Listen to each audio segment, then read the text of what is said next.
Hello everyone. आज के इस वीडियो में हम बात करने वाले हैं क्लास 12th की पॉलिटिकल साइंस के लिए।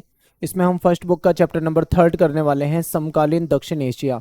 ये मैं आपको अकॉर्डिंग टू न्यू सिलेबस बताऊंगा, यानी कि जो आपका 2024-25 का न्यू सिलेबस है इसके अनुसार कराने वाला हूँ। हालांकि सिलेबस जो है वो लास्ट ईयर और इस साल सेम ही है, कोई फ़र्क नहीं है उसमें। टेलीग्राम ग्रुप आप हमारा ज्वाइन कर लो, क्लास 12 ESP न्यू ग्रुप। इसका लिंक जो है आपको डिस्क्रिप्शन बॉक्स में मिल जाएगा, वहाँ से भी आप ज्वाइन कर सकते हो या फिर डायरेक्ट आप टेलीग्राम पे सर्च कर सकते हो। इस ग्रुप में जुड़ने के बाद आपको PDF नोट्स जो है वो अवेलेबल हो जाएंगे, आप उनको डाउनलोड कर सकते हो। मेरा नाम सत्येंद्र प्रताप है। आपको कुछ डाउट हो तो आप मुझे डायरेक्ट इंस्टाग्राम पे मैसेज कर सकते हो। एकलव्य स्टडी पॉइंट ये मेरा यूज़र नेम है। तो चलिए स्टार्ट करते हैं अपने इस चैप्टर को। देखिए, इसमें बात करेंगे हम दक्षिण एशिया की। दक्षिण एशिया के ऊपर ये पूरा का पूरा चैप्टर है। दक्षिण एशिया में 7 देश हैं जो मुख्य देश हैं, उन्हीं को हम इस चैप्टर में पढ़ेंगे। तो दक्षिण ये वर्ल्ड के मैप में अगर मैं दक्षिण एशिया वाली बात करूं तो ये दक्षिण एशिया आ जाता है, ठीक है। तो दक्षिण एशिया में कौन कौन से देश आते हैं ये आपको पता होने चाहिए, मैं आपको दिखा देता हूँ। देखिए, भारत आ जाता है दक्षिण एशिया में, पाकिस्तान आ जाता है, बांग्लादेश आ जाता है, भूटान आ जाता है, नेपाल हो जाएगा, ठीक है, श्रीलंका हो जाएगा, और यहाँ पे मालदीव भी है, मालदीव भी हो जाएगा, ठीक है, मालदीव। तो ये मुख्यतः 7 देश हैं जो कि हमें दक्षिण एशिया में पढ़ने हैं। अब बात करते हैं कि जो दक्षिण एशिया है इसकी भौगोलिक विशेषता क्या है। ये आपके लिए बहुत ज़्यादा इंपॉर्टेंट है। देखिए, भौगोलिक विशेषता का मतलब है जियोग्राफिकल कंडीशन। वहाँ पे क्या है, नदी है, पेड़ है, पहाड़ है, ये सब भौगोलिक में आ जाता है, ठीक है। तो उसमें क्या क्या है देखते हैं। अगर हम उत्तर दिशा की बात करें तो हिमालय पर्वत श्रृंखला आपको देखने को मिलेगी। दक्षिण दिशा की तरफ जाएंगे तो हमको हिंद महासागर देखने को मिलेगा। यदि हम पूर्व की ओर जाते हैं तो बंगाल की खाड़ी देखने को मिलती है, और पश्चिम की ओर आते हैं तो अरब सागर देखने को मिलता है। क्लियर है। अब मैं आपको एक बार मैप में वापस से दिखाता हूँ। देखिए, जब आप उत्तर में देखोगे, ठीक है, तो आपको हिमालय पर्वत श्रृंखला दिखाई देगी उत्तर दिशा में। और दक्षिण की बात करें, नीचे की बात करें, तो नीचे आपको क्या दिखेगा, इसके और नीचे, मैप मैंने छोटा ले रखा है, ठीक है, इसको और नीचे जाएंगे तो आपको हिंद महासागर दिखेगा। पूर्व की ओर बात करें तो आपको बंगाल की खाड़ी यहाँ पे दिख रही है। पश्चिम की बात करें तो यहाँ पे अरेबियन सी यानी कि अरब सागर आपको देखने को मिलेगा। तो इस तरीके से ये चारों दिशाओं में क्या क्या है आपको समझा दिया है। अब बात करते हैं सीधा अपने टॉपिक की। देखिए, वो 7 देश कौन से हैं जो दक्षिण एशिया में माने जाते हैं। हालांकि इसमें अफगानिस्तान को, म्यांमार को भी शामिल कर लिया जाता है, ठीक है, लेकिन फिर भी हमें सिलेबस में ये 7 देश हैं तो इन्हीं के बारे में पढ़ना है। चाइना नहीं है दक्षिण एशिया में, याद रखना। चाइना जो है वो भी दक्षिण एशिया के आसपास आपको देखने को मिलेगा मैप में, लेकिन उसको दक्षिण एशिया में नहीं माना जाता है। तो कौन कौन से देश हैं, मालदीव है, भारत है, पाकिस्तान है, नेपाल, बांग्लादेश, श्रीलंका और भूटान। ये 7 देश जो है ये दक्षिण एशिया में शामिल है। अब बात करेंगे कि दक्षिण एशिया के जो देश हैं उनकी मुख्य समस्या क्या है। ये पेपर में आया हुआ क्वेश्चन है CBSE में। तो ये CBSE में आया हुआ क्वेश्चन है कि दक्षिण एशिया का जो एरिया है, जो क्षेत्रफल है, उसमें जो भी देश है उनके बीच में क्या समस्याएं हैं। तो इसको देखते हैं। देखिए, सबसे पहली समस्या तो ये है कि जो दक्षिण एशिया है ये संघर्ष वाला क्षेत्र है। इन देशों के बीच में आपसी विवाद रहते हैं और आपस में इनके बीच में संघर्ष चलता रहता है। दूसरा पॉइंट है कि दक्षिण एशिया के देशों के बीच में सीमा विवाद है। अभी हम आगे जब भारत और पाकिस्तान के बारे में पढ़ेंगे तो आपको सीमा विवाद पता लगेगा, ठीक है। दक्षिण एशिया के देशों के बीच में नदी जल विवाद है। ये आपको भारत और बांग्लादेश के बीच में, भारत और पाकिस्तान के बीच में देखने को मिलेगा। आगे मैं डिटेल में सारी चीज़ें बताऊंगा। फिर दक्षिण एशिया के कुछ देश हैं, यहाँ पे जातीय संघर्ष है। जातीय संघर्ष जो है वो खासकर कहाँ पे, श्रीलंका में। श्रीलंका में वहाँ के जो लोग हैं उन्हें सिंगली कहा जाता है, और भारत के लोग जब बस गए उनको तमिल कहा जाता है। तो तमिल और सिंगलियों के बीच में जो विवाद है उसको जातीय संघर्ष कहा गया है। और लास्ट पॉइंट है जो कि ये इलाका जो है इसको संवेदनशील माना जाता है। संवेदनशील क्यों माना जाता है, क्योंकि इसके 2 देश, एक है भारत और दूसरा है पाकिस्तान। इन दोनों के पास क्या है, परमाणु हथियार। और इसकी वजह से कहीं ना कहीं ऐसा लगता है विश्व को कि इनके बीच में कभी युद्ध ना हो जाए और ये अपने हथियारों का इस्तेमाल ना कर लें। इसकी वजह से ये जो एरिया है ये संवेदनशील भी माना जाता है। तो ये पॉइंट आपको याद रखने हैं और ये पेपर में आया हुआ क्वेश्चन है। आगे चलते हैं। अब बात करते हैं कि दक्षिण एशिया के जो देश हैं यहाँ पे राजनीतिक जो व्यवस्था है वो कैसी है। क्या दक्षिण एशिया के सभी देशों में राजनीतिक व्यवस्था एक जैसी है, तो हमारा जवाब होगा नहीं। दक्षिण एशिया के देशों में अलग अलग प्रकार की राजनीतिक व्यवस्था है। सबसे पहले बात करते हैं भारत और श्रीलंका, यानी कि भारत और श्रीलंका, इन दोनों देशों में सफलतापूर्वक लोकतंत्र कायम है, ठीक है। अब याद रखें एक पॉइंट यहाँ पे बहुत इंपॉर्टेंट है, भारत जो है ब्रिटेन का गुलाम था और 1947 में आज़ाद हुआ था। श्रीलंका भी ब्रिटेन का गुलाम था और 1948 में आज़ाद हुआ था। दोनों देश जब आज़ाद हुए तब से लेके आज तक इन दोनों देशों में क्या है, सफलतापूर्वक लोकतंत्र जो है कायम है। ठीक है, श्रीलंका का जो पुराना नेम है वो सिलोन है। श्रीलंका को पहले क्या कहा जाता था, सिलोन कहा जाता था। ठीक है, और देखते हैं आगे। अब बात करते हैं नेपाल की। तो नेपाल जो है यहाँ पे पहले राजतंत्र था, यानी कि राजा का शासन था, लेकिन बाद में यहाँ पे भी क्या हो गया, लोकतंत्र स्थापित हो गया। पाकिस्तान और बांग्लादेश की बात करते हैं। देखिए पाकिस्तान और बांग्लादेश जो है, इन दोनों ही देशों में दो प्रकार का शासन रहा है, एक तो सैनिक शासन और दूसरा लोकतांत्रिक शासन। यानी कि सैनिक शासन ही ज़्यादा रहता है, लेकिन कभी कभी यहाँ पे लोकतांत्रिक शासन भी रहा है। और पाकिस्तान के लोकतांत्रिक शासन की अगर हम बात करें तो यहाँ पे वैसे लोकतंत्र इतना मजबूत नहीं है, मेन जो सत्ता रहती है वो सेना के हाथ में ही रहती है। ठीक है, अगर हम यहाँ पे लोकतांत्रिक सरकार को देखें भी तो आप ये मान लो कि लोकतंत्र केवल नाम का है यहाँ पे। आगे देखो, भूटान में राजतंत्र। भूटान में क्या था, पहले राजा का शासन था, लेकिन बाद में यहाँ भी बहुदलीय लोकतंत्र ही स्थापित हो गया है। मालदीव की बात करें तो पहले ये एक सल्तनत हुआ करता था। मालदीव को ना एक बार आप मैप में देखना तो आपको ये चारों साइड से समुद्र से घिरा दिखाई देता है। ठीक है, तो ये एक सल्तनत होता था, लेकिन बाद में क्या हुआ, यहाँ पे इस अध्यक्षात्मक प्रणाली अपनाई गई। अध्यक्षात्मक प्रणाली में क्या होता है, राष्ट्रपति होता है और वो देश का प्रमुख होता है। ठीक है, ये तो है इन देशों की राजनीतिक व्यवस्था। तो हमने क्या देखा, भारत और श्रीलंका में क्या है, लोकतंत्र है। पाकिस्तान और बांग्लादेश में क्या है, दोनों तरह का शासन है, यानी कभी लोकतंत्र आ जाता है तो कभी वहाँ पे सैनिक शासन हो जाता है। ठीक है, नेपाल राजतंत्र से क्या हुआ, संवैधानिक लोकतंत्र की तरफ गया। भूटान भी राजतंत्र से लोकतंत्र की तरफ गया। मालदीव एक सल्तनत होता था, लेकिन अध्यक्षात्मक प्रणाली हो गई यहाँ पे। तो सभी देशों के बारे में हमने जान लिया। अब एक क्वेश्चन आपके पेपर में बहुत ज़्यादा पूछा जाता है, वो ये है कि पाकिस्तान जो है यहाँ पे लोकतंत्र के स्थायी ना रह पाने के पीछे क्या कारण है। अब यहाँ पे एक चीज़ ध्यान दीजिए, ये इंपॉर्टेंट क्वेश्चन है, इस चैप्टर से पूछा जाने वाला, सबसे ज़्यादा पूछा जाने वाला क्वेश्चन है। तो पाकिस्तान में लोकतंत्र क्यों नहीं स्थापित हो पाया परमानेंट, इसके पीछे कई सारे कारण हैं। सबसे पहला कारण क्या है, यहाँ पे ना सेना का बहुत ज़्यादा दबदबा है। यहाँ की सेना कहीं ना कहीं कंट्रोल करती है यहाँ की राजनीति को। सेकंड क्या है कि यहाँ पे धर्मगुरु जो है ना, उनका बहुत दबदबा है, और भूस्वामी अभिजन जिनके पास काफ़ी ज़मीनें हैं, उनका दबदबा यहाँ की राजनीति में बहुत ज़्यादा रहता है। नेक्स्ट है कि भारत के साथ पाकिस्तान के जो संबंध है वो तनावपूर्ण रहते हैं, हमेशा तनातनी बनी रहती है भारत पाकिस्तान के बीच में। इसलिए भी पाकिस्तान में जो सेना समर्थक जो समूह है वो ज़्यादा शक्तिशाली है। अगला पॉइंट है, यहाँ की राजनीतिक पार्टियां जो है भ्रष्ट है, लोग इन पे ज़्यादा विश्वास ही नहीं करते। ठीक है, पाकिस्तान में लोकतांत्रिक शासन को चलाने के लिए अंतर्राष्ट्रीय समर्थन इनको कभी मिला नहीं। जैसे अमेरिका जैसे देश हो गए या पश्चिमी देश हो गए, इन्होंने क्या करा, अपने फायदे के लिए, अपने स्वार्थ की पूर्ति के लिए पाकिस्तान में सैनिक शासन को खूब बढ़ावा दिया। तो एक कारण ये भी हो जाता है। अब इसमें से देखो, पेपर में कोई 3 पॉइंट आपको लिखने होते हैं, ठीक है, लेकिन फिर भी मैंने आपको 4 से 5 पॉइंट बताए हैं, आप इनको याद कर सकते हो। नेक्स्ट है भारत और पाकिस्तान के बीच में विवाद। तो देखिए भारत और पाकिस्तान के बीच में आज तक कितने युद्ध हुए हैं, तो टोटल 4 युद्ध हुए हैं। आपको ऐसे ही बता रहा हूँ, आपको याद होना चाहिए कब कब हुए। तो एक युद्ध तो हो गया था 1947-48 में, ठीक है, पहला। दूसरा युद्ध कब हो गया था, 1965 में।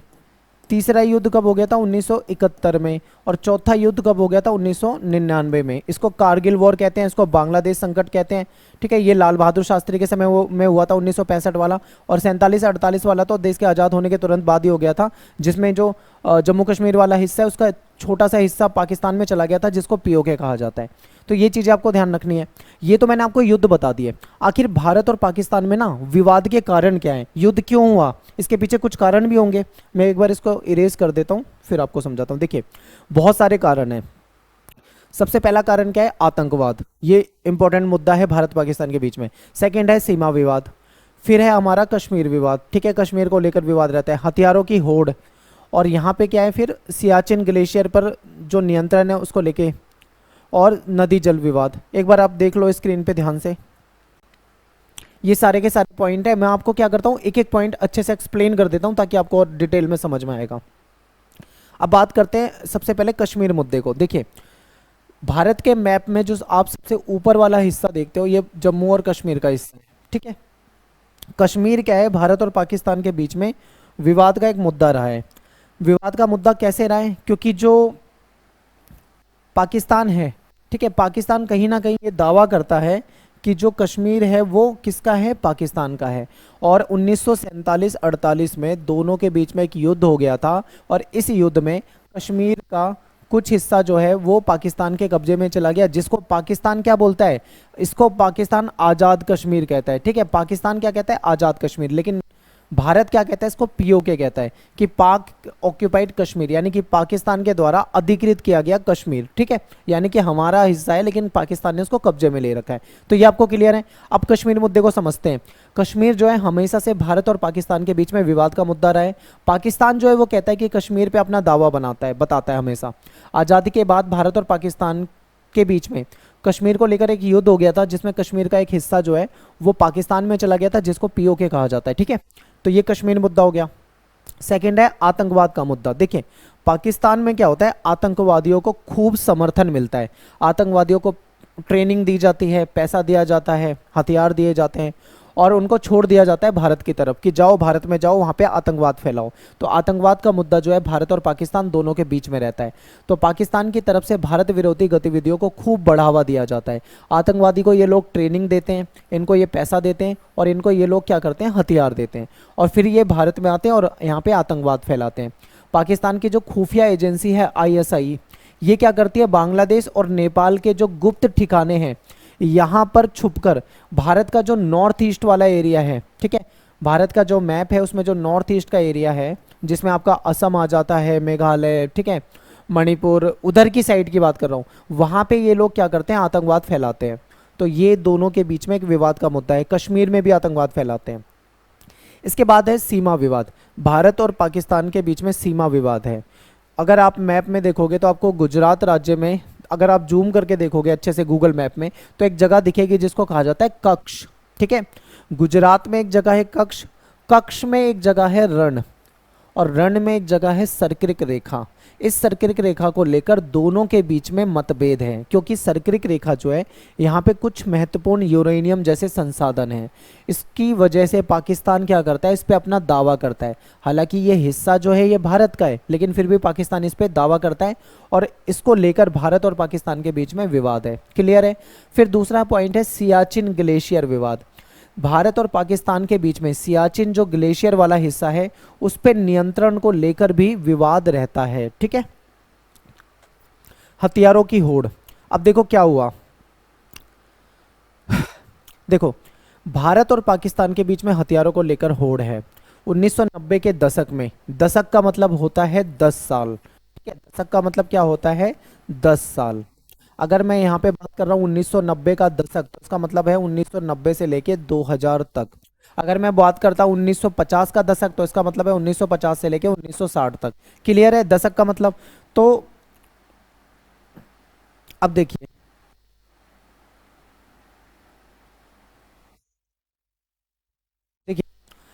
हथियारों को लेकर भारत और पाकिस्तान के बीच में तनातनी रहती है।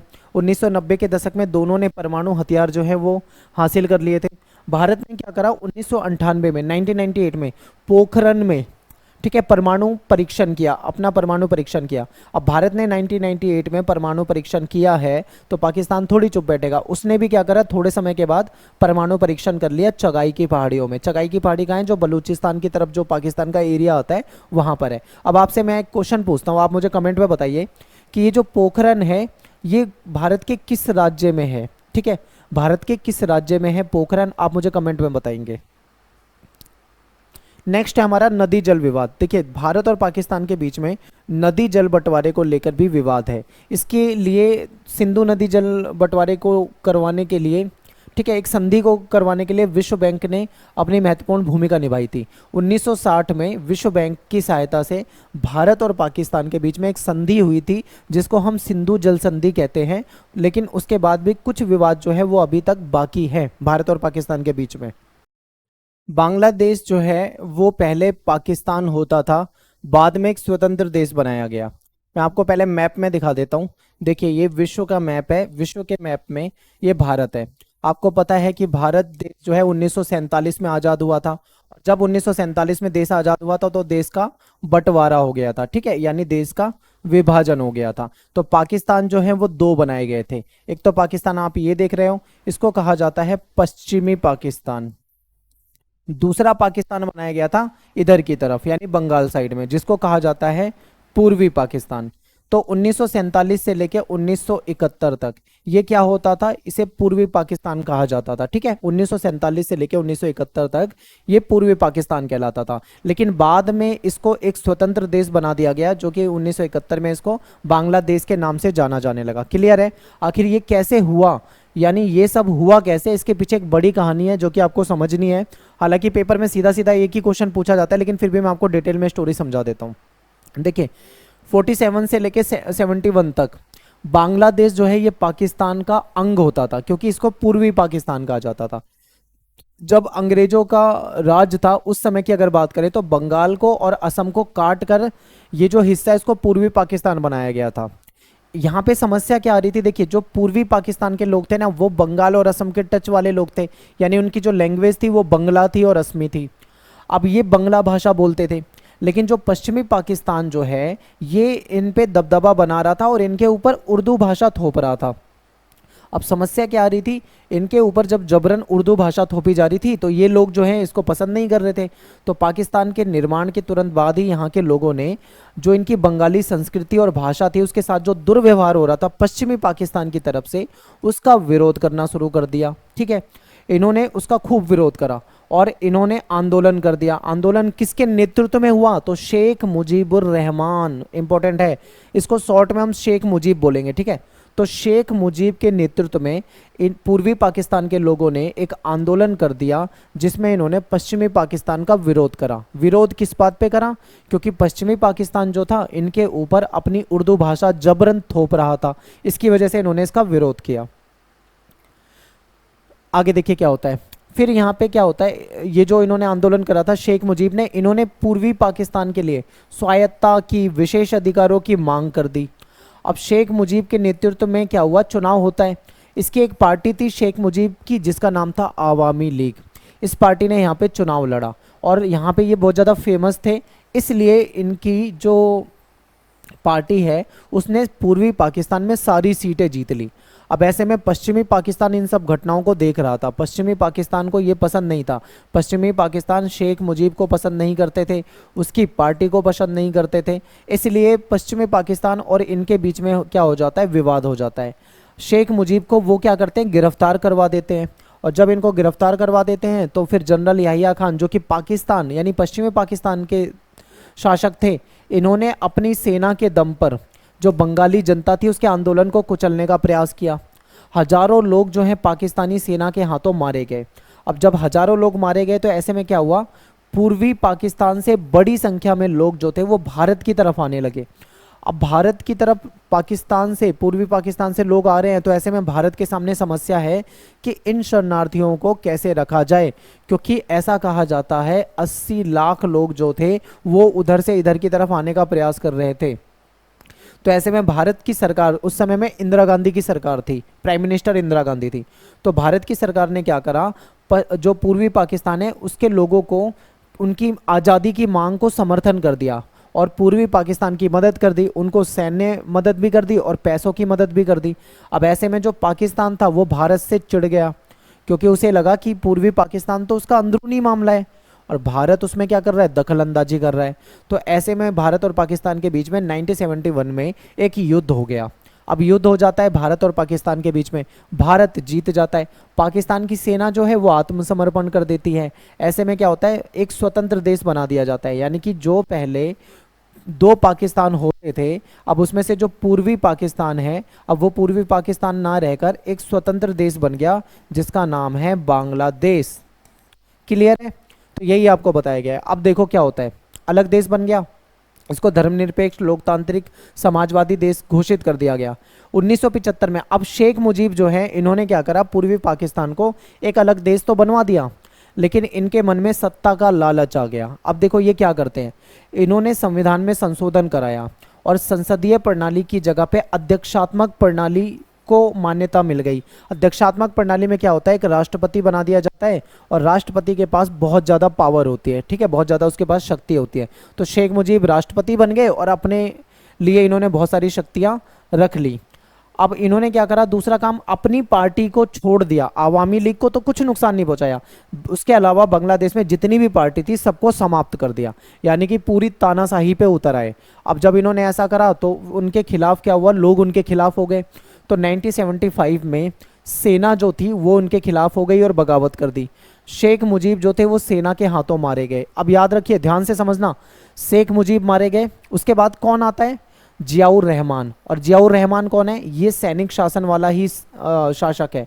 इसने अपनी एक पार्टी इसकी थी बांग्लादेश नेशनल पार्टी, ये बनाई थी, चुनाव लड़े, चुनाव में जीत गए, बाद में इसकी भी हत्या कर दी गई। यानी शेख मुजीब की पहले हत्या हुई, फिर जियाउर रहमान आए, उसकी भी हत्या हो गई, फिर कौन आए, HM इरशाद। अब HM इरशाद जो थे ये भी कहीं ना कहीं सैनिक शासन वाले नेता ही थे, सेना के हाथों में ही बांग्लादेश है। अब बांग्लादेश में क्या हुआ, जल्दी से थोड़े समय के बाद लोग इनके भी खिलाफ हो गए। उन्होंने बोला अब लोकतंत्र चाहिए, हमें सेना का शासन नहीं चाहिए। स्टूडेंट जो थे उन्होंने आंदोलन कर दिया। अब जनरल इरशाद जो थे उन्होंने कहीं ना कहीं राजनीतिक गतिविधियों में छूट देने का प्रयास किया, लेकिन फिर भी बात नहीं बनी, लोग उनके खिलाफ थे। ऐसे में लोगों ने जब उनके खिलाफ बहुत विरोध प्रदर्शन किया तो मजबूर होकर इन्होंने क्या करा, अपना जो राष्ट्रपति पद जो था उससे इस्तीफा दे दिया। फिर 1991 में यहाँ पे चुनाव दोबारा से होते हैं। इसके बाद बांग्लादेश में बहुदलीय चुनाव पे आधारित प्रतिनिधित्व मूलक लोकतंत्र कायम हुआ। यानी कि एंड में क्या होता है, 1991 में आके यहाँ पे लोकतंत्र आ जाता है। और बहुदलीय, बहुदलीय मतलब जिसमें बहुत सारी राजनीतिक पार्टी हों, ठीक है, जैसे भारत के अंदर बहुत सारी राजनीतिक पार्टियां हैं, ऐसे यहाँ पे भी बहुदलीय लोकतंत्र स्थापित हो चुका है। ये क्लियर हो गया, ये था बांग्लादेश का टॉपिक।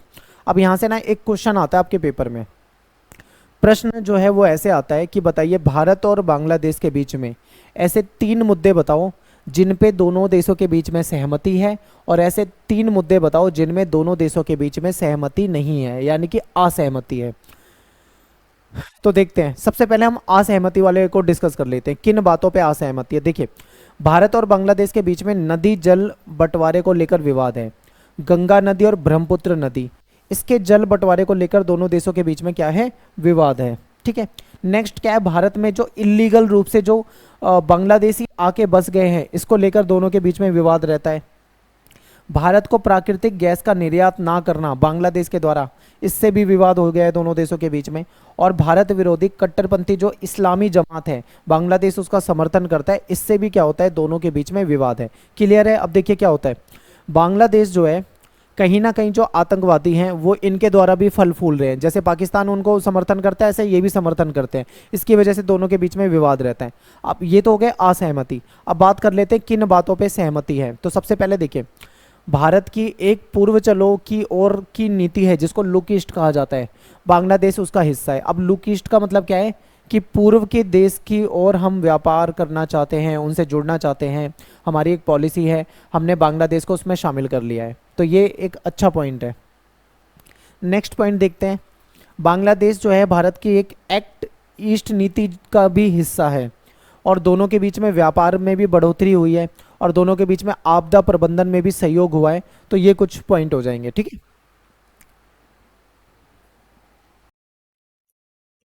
अगला टॉपिक है हमारा श्रीलंका वाला, श्रीलंका में जातीय संघर्ष। तो अगर आप मैप में देखोगे तो भारत के दक्षिण में श्रीलंका आपको दिखाई देता है, और श्रीलंका में क्या है, जातीय संघर्ष है। जातीय संघर्ष किसके बीच में है, श्रीलंका में रहने वाले लोग जो कि सिंगली कहलाते हैं, और भारत के कुछ लोग जो वहाँ पे बस गए हैं वो तमिल कहलाते हैं। इन दोनों के बीच में विवाद है, इसको समझते हैं, इसी को जातीय संघर्ष कहा गया है। श्रीलंका में जो बहुसंख्यक लोग हैं, जो वहाँ के लोग हैं, वो सिंगली कहलाते हैं, और भारत के लोग हैं जिनकी संख्या कम है वो तमिल समुदाय के लोग हैं जो तमिल कहलाते हैं। इन दोनों के बीच में वहाँ पे विवाद रहता है। श्रीलंका के जो बहुसंख्यक लोग हैं वो ये कहते हैं कि भारत के जो तमिल वहाँ पे बसे हुए हैं उनके खिलाफ आवाज़ उठाते हैं। सिंगली लोगों का मानना है कि तमिलों के साथ किसी भी प्रकार की कोई रियायत नहीं देनी चाहिए इनको, बिल्कुल भी। तमिलों के प्रति इनका जो व्यवहार है वो उपेक्षा भरा है। इसकी वजह से जो तमिल लोग हैं वो उनके भी वो कहीं ना कहीं इनको पसंद नहीं करते। तो उनका एक उग्र तमिल राष्ट्रवाद की आवाज़ भी बुलंद हुई है, यानी कि तमिलों ने मिलकर क्या किया है, यहाँ पे इनका विरोध करना शुरू कर दिया है। और ऐसे में इन्होंने एक संगठन बनाया तमिलों ने, जिसको कहा जाता है liberation tiger of Tamil Eelam, जो कि 1983 में बना था। इसको लिट्टे भी कहा जाता है शॉर्ट में। तो श्रीलंका सेना और लिट्टे इनके बीच में संघर्ष चलता रहता है। इस इन्होंने क्या करा, इन्होंने कहा कि जो श्रीलंका है उसमें तमिल लोगों के लिए एक अलग से देश बना दिया जाए, ऐसी इन्होंने मांग कर दी। तो अब यहाँ पे एक चीज़ समझिए, जो तमिल लोग हैं, भारत के तमिलनाडु में तमिल रहते हैं और श्रीलंका में भी तमिल रहते हैं। जब श्रीलंका की सेना तमिलों के साथ गलत व्यवहार करती है तो भारत के जो तमिलनाडु वाले तमिल लोग हैं वो भारत की सरकार पे दबाव बनाते हैं। वो क्या कहते हैं कि हमारे भाई जो श्रीलंका में रहते हैं उनके साथ दुर्व्यवहार हो रहा है, तो सरकार को उनके लिए कुछ करना चाहिए। तो उस समय में राजीव गांधी की सरकार थी। तो राजीव गांधी ने क्या करा, 1987 में भारतीय सरकार जो है उसने श्रीलंका से तमिलों के मुद्दे में डायरेक्ट बात करने का प्रयास किया। भारत की सरकार और श्रीलंका की सरकार के बीच में एक समझौता भी हुआ कि दोनों के बीच में, यानी सिंगली और तमिलों के बीच में रिश्ते जो हैं सामान्य कर दिए जाएं। ठीक है, भारत ने अपनी सेना को भी भेजा तमिल लोगों के समर्थन में, यानी कि कहाँ पे भेजा, श्रीलंका में। अब एक चीज़ देखिए, भारत ने अपनी सेना को जो भेजा है वो युद्ध लड़ने के लिए नहीं भेजा, शांति सेना है, ठीक है, बातचीत के लिए भेजा है। लेकिन हमारी सेना लिट्टे के साथ ही फंस गई, किसमें, संघर्ष हो गया दोनों के बीच में।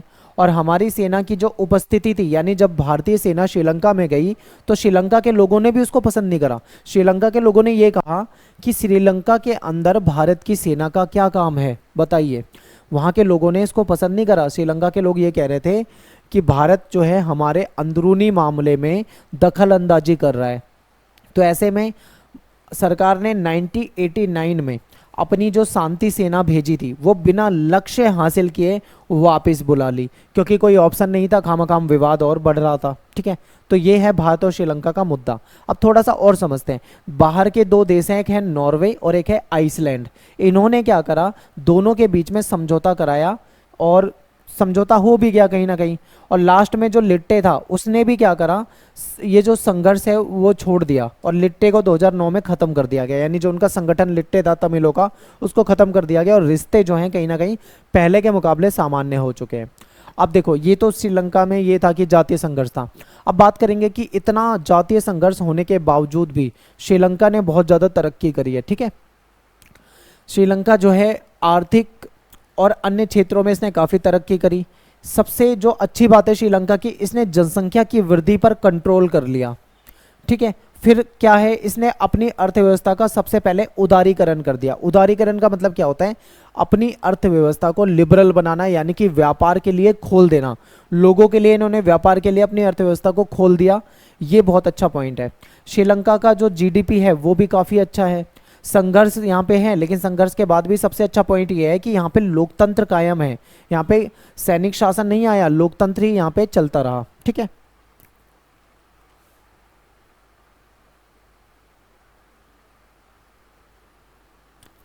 आगे देखते हैं। अब बात करते हैं नेपाल की। तो नेपाल जो है एक छोटा सा देश है भारत के, यहाँ पे आपको दिख रहा होगा। और भारत और नेपाल के रिश्ते जो हैं वो पहले से कुछ ठीक भी हैं, कुछ मुद्दों पे खराब भी हैं। तो सबसे पहले हम देखेंगे कि नेपाल जो है ये कैसे राजतंत्र से लोकतंत्र बना, कैसे यहाँ पर पहले राजा का शासन होता था अब लोकतंत्र हुआ, इसको समझते हैं। तो नेपाल अतीत में एक हिंदू राज्य था। ठीक है, और आधुनिक काल में कई वर्षों तक यहाँ पे संवैधानिक राजतंत्र रहा है, यानी राजा का शासन रहा है और वो संवैधानिक रहा है। हालांकि राजतंत्र में क्या होता है, राजा के हाथ में ही सब कुछ होता है। तो यहाँ पे क्या था, यहाँ पे जो राजनीतिक दल हैं और जो आम जनता है, इन्होंने हमेशा से मांग उठाई कि एक अच्छी यहाँ पे शासन व्यवस्था होनी चाहिए। लेकिन राजा जो था वो नहीं मानता था। उसने सेना के सहायता से पूरा कंट्रोल जो है वो बना रखा था, पूरा कंट्रोल कर रखा था। ठीक है, यहाँ पे लोगों ने क्या कहा कि लोगों ने ये कहा कि नेपाल के अंदर एक मजबूत लोकतंत्र होना चाहिए। लोगों ने आंदोलन कर दिया और इस आंदोलन के कारण 1990 में राजा ने लोकतांत्रिक संविधान की जो मांग थी वो मान ली। राजा ने बोला ठीक है, हम तुम्हारी मांग को मान लेते हैं। फिर क्या होता है कि लोकतांत्रिक सरकारों के समक्ष कई समस्याएं भी आई। क्या समस्या आई, इसको समझते हैं। देखो, 1990 के दशक में देश के कई भागों में माओवादी अपना प्रभाव जमा रहे थे। माओवादी ये वही हैं जो नक्सलवाद जहां से निकला है। और राजा की सेना और माओवादियों का खुला संघर्ष चला। अब देखिए यहाँ पे क्या है, एक तरफ है राजा की सेना, दूसरी तरफ है माओवादी, इनके बीच में संघर्ष चल रहा है। अब यहाँ पे तीसरा पक्ष भी आ जाता है, यानी राजा की सेना और माओवादी और तीसरा है लोकतंत्र समर्थक लोग, यानी ऐसे लोग जो कहते हैं कि लोकतंत्र देश में होना चाहिए। इन तीनों के बीच में आपस में क्या चल रहा है, संघर्ष चल रहा है। ठीक है, ये त्रिकोणीय संघर्ष यहाँ पे चला। फिर 2002 में राजा जो था उसने संसद को भंग कर दिया और सरकार को गिरा दिया। जो थोड़ा बहुत यहाँ पे लोकतंत्र था, नाम मात्र का लोकतंत्र था, वो भी खत्म कर दिया क्योंकि यहाँ की संसद को गिरा दिया गया है। फिर 2006 में पूरे देश में लोकतंत्र के समर्थन में एक बहुत बड़ा आंदोलन चला। ये लगा लो, ये आंदोलन बहुत बड़ा था, पूरा नेपाल इसमें शामिल हो गया था। तो यहाँ के राजा जो थे वो मजबूर होकर, ठीक है, उन्होंने संसद को वापस से बहाल कर दिया कि ठीक है हम संसद को लागू कर देते हैं। इस प्रदर्शन में कितने शामिल हुए थे, 7 दलों का गठबंधन, यानी इसको बोला जाता है 7 पार्टी अलायंस। नेपाल की 7 राजनीतिक पार्टी एक साथ हो गई, गठबंधन बना लिया। जितने भी माओवादी लोग थे वो भी एक साथ आ गए, जितने भी सामाजिक कार्यकर्ता थे वो सब एक साथ आ गए और इन्होंने मांग क्या कर दी कि राजा की शक्तियों को कम करो और यहाँ पे लोकतंत्र को स्थापित करो। इसके बाद देखो, माओवादी समूह ने सशस्त्र संघर्ष की राह छोड़ दी। माओवादी जो लोग थे, इन्होंने ये जो पहले जो ये लड़ाई झगड़ा करते थे, ठीक है, मार काट करते थे, इन्होंने ये छोड़ दिया। और 2008 में नेपाल में जो राजतंत्र था, राजा का शासन था, वो खत्म कर दिया गया और ये भी एक लोकतांत्रिक गणराज्य बन गया। और 2015 में नेपाल ने क्या करा, अपना संविधान बनाया। तो यहाँ पे आपको क्या समझ में आया है, यहाँ पे आपको ये समझ में आया है कि नेपाल जो था वहाँ पे एक राजा का शासन होता था, लेकिन लोग चाहते थे कि वहाँ पे क्या हो, लोकतंत्र स्थापित हो जाए। लेकिन राजा जो था उसने सेना के दम पे सब कुछ अपने कंट्रोल में ले रखा था। फिर क्या हुआ कि राजा की सेना, माओवादी और लोकतंत्र समर्थक लोगों के बीच में संघर्ष चलता रहा। बाद में क्या होता है, राजा उनकी बात को मान लेता है लोग और कहीं ना कहीं लोकतांत्रिक व्यवस्था को लागू कर देता है। तो इस तरीके से क्या है, ये पूरा नेपाल की कहानी चली। अब यहाँ से एक क्वेश्चन है, आप मुझे इस क्वेश्चन का जवाब कमेंट बॉक्स में दो और जो भी बच्चा इसका आंसर लिखेगा वो अपना नाम जरूर लिखना। ठीक है, अपना नाम लिखना, फिर आप अपना आंसर लिखना। क्वेश्चन क्या है कि भारत का किस देश के साथ एक ऐसा समझौता है जिसके तहत दोनों देशों के लोग एक दूसरे देश में बिना वीजा और पासपोर्ट के आ जा सकते हैं। यानी भारत का किसी एक देश के साथ ऐसा समझौता है, वो दक्षिण एशिया का ही देश है, ठीक है, उसके साथ समझौता है कि ये देश जो है बिना वीजा पासपोर्ट के एक दूसरे देशों में जा सकते हैं। तो आप मुझे इसका आंसर कमेंट में बताइए और अपना नाम के साथ बताइए। अगला टॉपिक है हमारा मालदीव। मालदीव को थोड़ा समझते हैं, ज़्यादा बड़ा नहीं है, छोटा सा टॉपिक है, इसको देख लेते हैं। देखिए, मालदीव क्या होता था, एक सल्तनत होता था, किसी एक व्यक्ति का शासन था और ये इसकी जागीर या सल्तनत मान लो। लेकिन 1968 में इसको गणतंत्र बनाया और यहाँ की शासन की जो प्रणाली है वो अध्यक्षात्मक प्रणाली को अपनाया गया। अध्यक्षात्मक प्रणाली मैंने आपको क्या बताया था कि यहाँ पे एक राष्ट्रपति होता है और उसके हाथ में काफ़ी ज़्यादा पावर होती है। फिर 2005 के जून में मालदीव की संसद में बहुदलीय प्रणाली को अपनाने के पक्ष में मतदान किया गया। बहुदलीय प्रणाली का मतलब क्या है, बहुत सारी राजनीतिक पार्टी, भारत में भी क्या है, बहुत सारी राजनीतिक पार्टी है, इसको अपनाने की बात की गई। लेकिन मालदीव में एक पार्टी ऐसी है जिसका प्रभुत्व था, वो है मालदीवियन डेमोक्रेटिक पार्टी, जिसको एमडीपी कहा जाता है। ठीक है, एमडीपी। 2005 के चुनाव के बाद मालदीव में क्या हुआ, लोकतंत्र मजबूत हुआ क्योंकि इस चुनाव में विपक्षी दलों को कानूनी मान्यता दे दी गई थी। तो ये तो मालदीव की स्टोरी है। अब थोड़ा सा और देखते हैं भारत और मालदीव के कैसे संबंध है। पेपर में शायद ये क्वेश्चन पूछ लें, बहुत कम पूछा जाता है, वैसे ज़्यादा पूछा नहीं जाता, लेकिन फिर भी हम इसको तैयार कर लेते हैं। देखिए, मालदीव के साथ भारत के संबंध जो है वो ठीक ठाक ही हैं, गर्मजोशी भरे हैं। 1988 में क्या हुआ, श्रीलंका से आए कुछ भाड़े के तमिल सैनिकों ने इन पर क्या करा, हमला कर दिया। मालदीव ने जब आक्रमण रोकने के लिए भारत से मदद मांगी तो भारत ने अपनी वायुसेना और नौसेना को तुरंत भेजा यहाँ पे और इनकी मदद करी। भारत ने मालदीव का आर्थिक विकास में मदद करी है।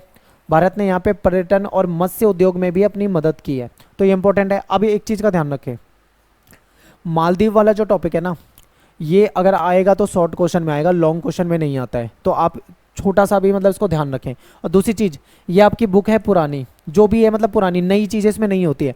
अगर मैं करंट की बात करूं, बिल्कुल अभी आज 2024 की बात करूं, तो भारत और मालदीव के संबंध कुछ मामलों में बिगड़ चुके हैं थोड़े बहुत। ठीक है, आपने देखा होगा एक मुद्दा आया था।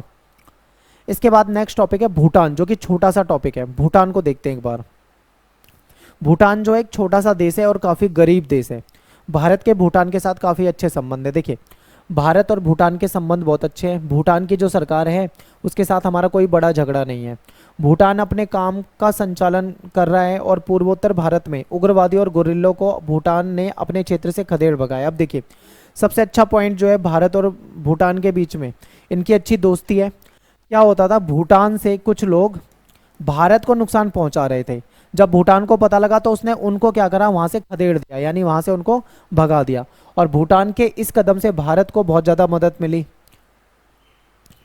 भारत भूटान में जो पन बिजली है उसकी जो बड़ी बड़ी परियोजना है उसमें उसकी मदद कर रहा है।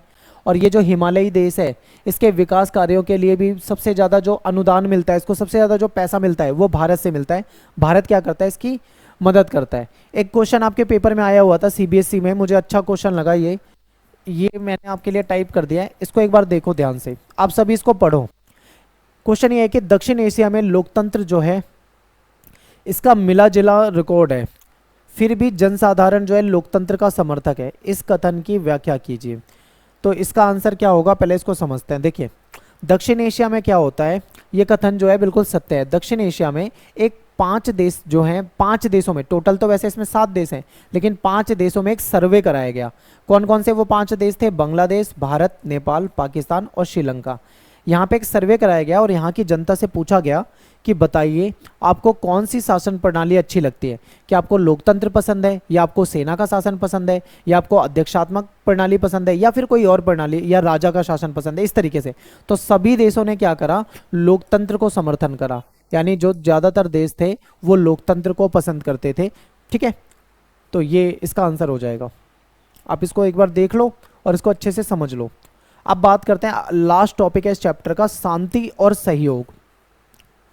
इसको समझते हैं। देखिए, अनेक संघर्षों के बावजूद, क्योंकि दक्षिण एशिया के देशों में संघर्ष बहुत है, लेकिन उसके बावजूद भी दक्षिण एशिया के देश आपस में दोस्ताना रिश्ते रखते हैं और एक दूसरे की सहयोग के महत्व को समझते हैं। तो शांति का जो प्रयास है ये द्विपक्षीय भी हुआ है, यानी कि 2 देशों के बीच में, जैसे भारत और पाकिस्तान के बीच में, भारत और नेपाल के बीच में, ठीक है, नेपाल और श्रीलंका के बीच में, इस तरीके से 2 पक्षीय प्रयास भी हो रखे हैं। फिर एक संगठन है सार्क, जिसको हम बोलते हैं South Asian Association for Regional Corporation, Dakshes. ये दक्षिण एशियाई देशों का संगठन है सार्क। दक्षिण एशियाई देशों द्वारा बहुस्तरीय साधनों से आपस में सहयोग करने की दिशा में कदम उठाए गए। देखिए, जो सार्क संगठन बनाया गया है, इस संगठन ने दक्षिण एशिया के देशों के बीच में दोस्ती कराने का प्रयास करा है। इस संगठन ने इन देशों के बीच में व्यापार को बढ़ाने का प्रयास किया है। ठीक है, इस संगठन ने इन देशों के बीच में विवाद को सुलझाने के लिए प्रयास किया है, लेकिन ये जो सार्क है ये ज़्यादा सफल नहीं हो पाया है, याद रखना, क्योंकि इन देशों के बीच में कहीं ना कहीं विवाद चलता है। ये कब बनाया गया था, 1985 में बनाया गया था, लेकिन मतभेद के कारण ये ज़्यादा सफल नहीं हो पाया सार्क। सार्क के सदस्य देशों ने क्या करा, साफ्टा पे हस्ताक्षर करे। साफ्टा क्या है, साउथ एशियन फ्री ट्रेड, ठीक है, एरिया, ये एक समझौता है और 1 जनवरी 2006 से इसको लागू कर दिया गया। साफ्टा का उद्देश्य क्या है, इन देशों के बीच में व्यापार में सीमा शुल्क जो है कम कर दिया जाए। जैसे कि मान लो भारत और पाकिस्तान के बीच में मान लो व्यापार हो रहा है, तो जो सीमा शुल्क लगता है उसको कम कर दिया जाए। अगर उसको कम कर दिया जाएगा तो क्या होगा, दोनों को व्यापार में लाभ होगा। ठीक है, तो यही इसी काम को साफ्टा करता है। तो यहाँ पे अपना चैप्टर जो है खत्म हो जाता है। आई होप आपको समझ में आया होगा, काफ़ी बड़ा चैप्टर है। बाकी वीडियो कैसी लगे आप कमेंट में बताएं, चैनल को सब्सक्राइब जरूर करें, वीडियो को लाइक कर दें, कमेंट कर दें, शेयर कर दें। मिलते हैं आपसे नेक्स्ट वीडियो में। Thanks for watching. जय हिंद, जय भारत।